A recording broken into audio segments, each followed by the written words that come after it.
Heart check, heart check. Can I be honest? There are moments when I ask myself, am I really loving like Jesus? Or only loving when it's easy? Because loving people sounds beautiful until someone hurts you. You know, in today's gospel, Jesus Christ says, remain in my love.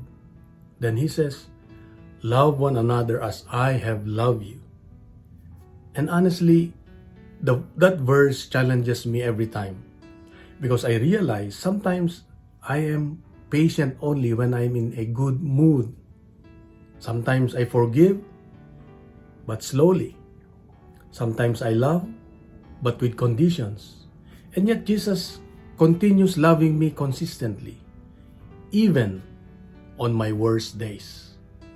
You know, I've learned something in life. The people who changed me most were not the best preachers. They were the people who stayed kind when life was hard, forgave quietly, showed up consistently, loved without making a big announcement about it. That kind of love feels different, real, healing, and honestly, that's the kind of love I want to learn. And I think many of us are tired emotionally. We carry stress, disappointments, pressure. So sometimes we become impatient without noticing it. But you know, today's gospel reminds me, love is not just a feeling you wait for. It's a daily decision. I repeat, it's a daily decision.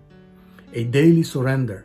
A daily choice to become a little more like Christ. And here's what I learned. First, love quietly but consistently. Sometimes the strongest witness is simple kindness, patience, and presence. And another thing is stay connected to God's love first. When your heart stays connected to God, loving others becomes lighter and more genuine. And I realized something recently.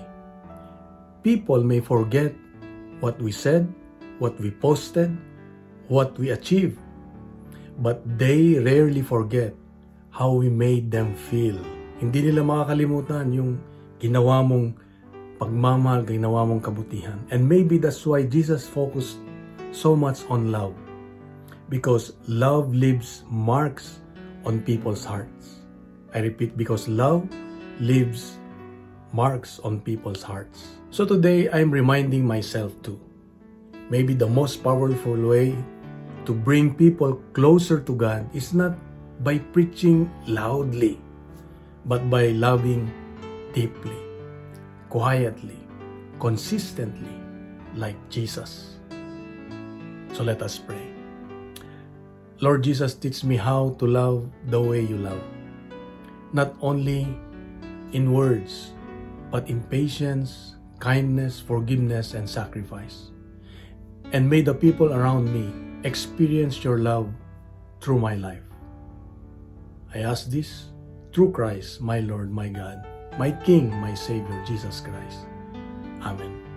In the name of the Father, of the Son, of the Holy Spirit. Amen. May I request to please share these gospel reflections to your friends, relatives, community. And let's fill social media with good news, not fake news.